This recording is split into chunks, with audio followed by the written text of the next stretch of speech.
Autonomous aerial vehicles are an increasingly important part of military operations.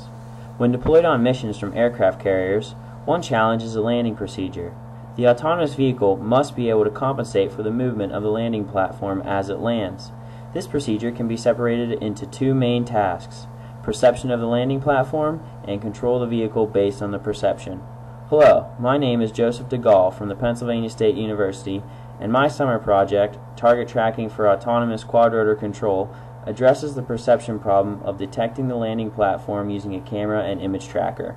My mentor throughout this project was Dr. Ryan Eustace from the Department of Naval Architecture and Marine Engineering at the University of Michigan. Shown here is the Pelican Quadrotor. It is equipped with a downward-looking camera that is capable of capturing video footage of the ground as the quadrotor flies.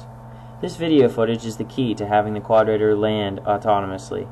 By applying an image tracker to the data, that target on the ground can be detected and tracked within each video frame. The quadrotor can then be controlled to land on the target. Shown here is the fern-based planar pattern detector I implemented this summer. Before launching the tracker, the image to be tracked must be trained. Training means that the detector is given the image offline so that the image can be learned. Once the image has been trained, it can be detected in a real-time video sequence. In this case, the image on the board I am holding was trained. The green rectangle represents the tracker detecting and following the image as I move it around. It is also important to note how the tracker is robust to illumination change and scale change. These properties make the fern-based planar pattern detector a good tracker for finding a helicopter landing pad. Now let's see how the tracker works when used with the quadrotor. This footage is from the quadrotor's downward-looking camera during a flight. Here we can see how the tracker is able to locate and track our trained image. From this tracked image, the position of the quadrotor relative to the target is calculated. This relative position is called the 3D pose and can be used by the control system to successfully approach and land on the helicopter pad.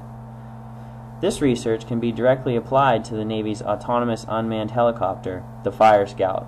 Currently, the Fire Scout uses GPS on the aircraft carrier to control the landing process. Using a camera on board the Fire Scout to detect the pad for landing is a novel approach that, once perfected, may be used by future autonomous aerial vehicles. I would like to thank Dr. Ryan Eustace and Nick Carlavaris Bianco for guiding me with my project this summer. I would also like to thank the SHOT program and everyone involved for making this summer opportunity possible.